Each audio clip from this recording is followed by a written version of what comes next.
Assalamualaikum warahmatullahi wabarakatuh. Selamat sore. Salam sejahtera bagi kita semua.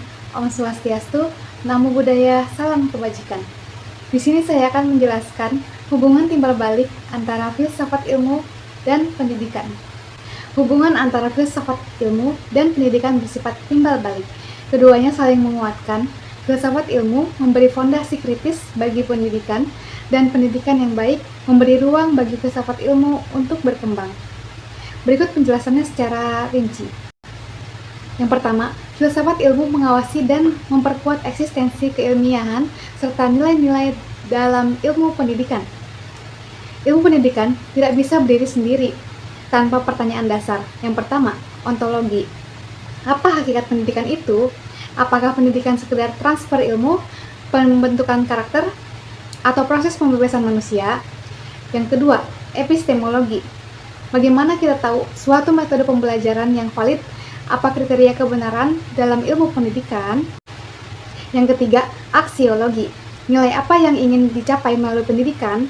Apakah efisiensi, kemanusiaan, atau keadilan sosial? Filsafat ilmu berperan sebagai pengawas agar ilmu pendidikan tidak kehilangan arah dan tidak jatuh menjadi sekedar teknik atau indoktrinasi. Dengan kerangka filsafat, klaim-klaim dalam pendidikan diuji apakah berdasarkan data, logika, dan nilai yang koheren. Hasilnya, eksistensi ilmu pendidikan sebagai disiplin ilmiah menjadi kuat karena punya landasan yang jelas. Yang kedua, pendidikan yang bermakna dan bernilai turut memperkuat perkembangan filsafat ilmu. Filsafat ilmu tidak berkembang di ruang hampa. Praktik pendidikan yang nyata menjadi laboratorium bagi pemikiran filsafat.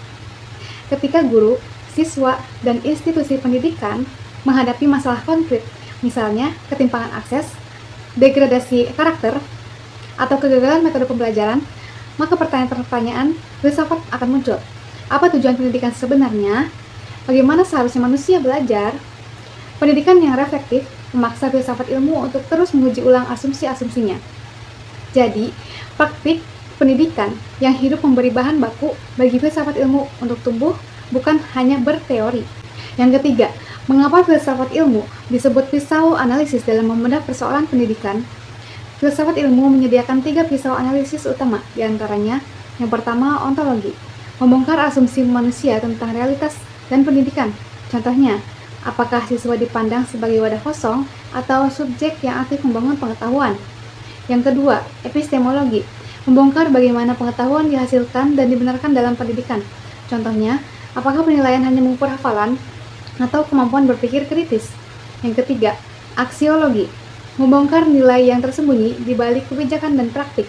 Contohnya, apakah kurikulum mendorong kompetensi individu atau gotong royong? Poin nomor 4.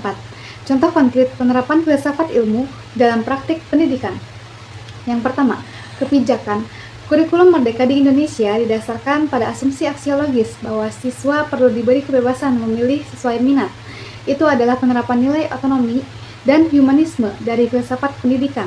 Yang kedua, kurikulum. Pendekatan konstruktivisme dalam kurikulum mencerminkan epistemologi konstruktivisme.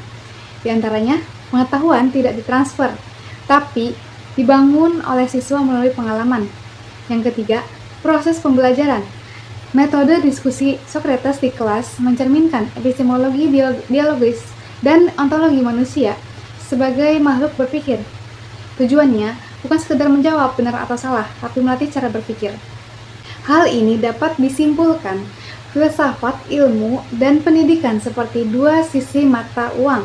Filsafat ilmu memberi arah dan kritik agar pendidikan tidak kehilangan makna. Pendidikan memberi konteks dan tantangan agar filsafat ilmu tidak kering. Tanpa keduanya, pendidikan mudah menjadi rutinitas tanpa tujuan, dan filsafat ilmu mudah menjadi wacana tanpa dampak. Sekian dari saya, mohon maaf apabila ada kesalahan kata. Sekian, terima kasih. Wassalamualaikum warahmatullahi wabarakatuh.